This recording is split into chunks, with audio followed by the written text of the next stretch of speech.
Shalom saudaraku, pada saat ini kita akan membahas dari bab 51 buku Kerinduan Segala Zaman jilid 2, Terang Hidup. Melanjutkan pengajaran Yesus di Bait Allah selama Hari Raya Pondok Daun-Daunan, bab ini berfokus pada proklamasi Yesus sebagai terang dunia dan perdebatannya mengenai kemerdekaan sejati dan peristiwa penyembuhan seorang laki-laki yang buta sejak lahir. Berikut adalah ringkasan poin-poin penting dari bab ini. Yang pertama, Kristus sebagai terang dunia dan upacara pelita. Selama Hari Raya Pondok Daun-Daunan, pelita-pelita raksasa dinyalakan di halaman Bait Allah pada malam hari, menerangi seluruh Yerusalem. Upacara ini dilakukan untuk mengenang tiang awan dan tiang api yang memimpin bangsa Israel di padang gurun. Di tengah latar belakang ini, Yesus berdiri dan menyerukan dengan suara lantang, "Akulah terang dunia. Barang siapa mengikut aku, ia tidak akan berjalan dalam kegelapan, melainkan ia akan mempunyai terang hidup." Yesus menyingkapkan bahwa pelita-pelita fisik ritual lahiriah di Bait Allah hanyalah bayangan. Dirinya lah sumber terang sejati yang dapat mengusir kegelapan dosa, prasangka dan kebodohan dari jiwa manusia. Yang kedua, kemerdekaan sejati vs perhantaan dosa. Dalam perdebatan selanjutnya, Yesus memberitahukan kepada orang-orang Yahudi bahwa kebenarannya akan memerdekakan. Orang-orang Farisi tersinggung dan membela diri dengan mengaku bahwa mereka adalah keturunan Abraham dan tidak pernah menjadi hamba siapapun. Yesus menyingkapkan perhambaan rohani mereka dengan menegaskan perhambaan dosa. Setiap orang yang berbuat dosa adalah hamba dosa. Kemerdekaan oleh anak Allah. Jadi apabila anak itu memerdekakan kamu, kamu pun benar-benar merdeka. Meskipun secara keturunan mereka adalah anak-anak Abraham, tabiat mereka dipenuhi kebencian dan niat membunuh Kristus, membuktikan bahwa mereka secara rohani adalah anak-anak iblis, sang pembunuh dan bapa segala dusta sejak semula. Yang ketiga, penyembuhan orang buta sejak lahir. Ketika Yesus dan murid-muridnya berjalan meninggalkan Bait Allah, mereka menjumpai seorang laki-laki yang buta sejak lahir. Para murid mengajukan pertanyaan yang mencerminkan pandangan teologis yang mereka ungkapkan. "Rabi, siapakah yang berbuat dosa? Orang ini sendiri atau orang tuanya, sehingga ia dilahirkan buta?"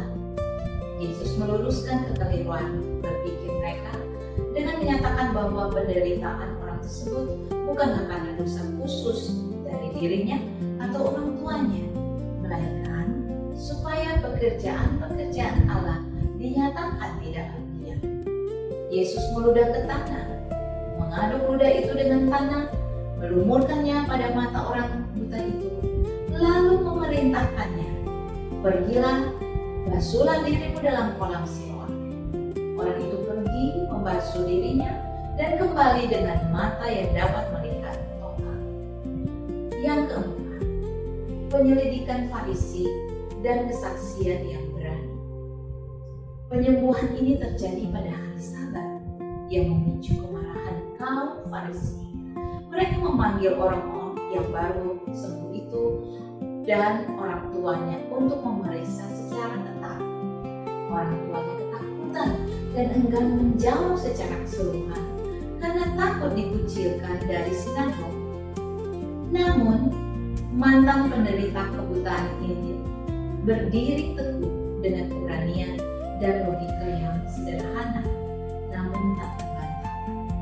Ketika orang Farisi mendesaknya untuk menghujat Yesus dengan berkata, "Muliakanlah Allah, kamu tahu bahwa orang itu orang berdosa." Ia menjawab, "Apakah orang itu orang berdosa? Aku tidak tahu. Tetapi satu hal aku tahu, bahwa aku tadinya buta dan sekarang dapat melihat." Ia menelanjangi kebutaan para pemimpin agama itu dengan menambahkan bahwa belum pernah terdengar sejak dunia dijadikan ada orang yang dapat membuka mata orang yang lahir buta.